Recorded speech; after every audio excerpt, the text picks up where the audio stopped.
Hello and welcome to Take It Simple. It's your host back again with yet another interesting tutorial video. In this video, I'm going to show you how you can get verified in the Threads app.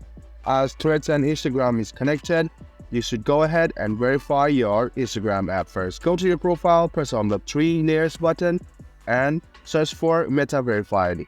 If you don't find it, you can go on the top and go to the search bar and search for Verified. Click on Meta Verified and you must be logged in the same account as Instagram and Threads. After that, click on Sign Up and read the instructions.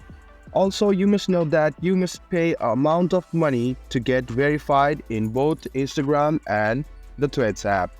You should go ahead and add your debit or credit number, pay for it, and then you will be verified. This was a video on how you can get verified in the Threads app. If you have any kind of confusion, please do mention us on the comment section down below. Like the video, subscribe to our channel, and do hit the bell button for more.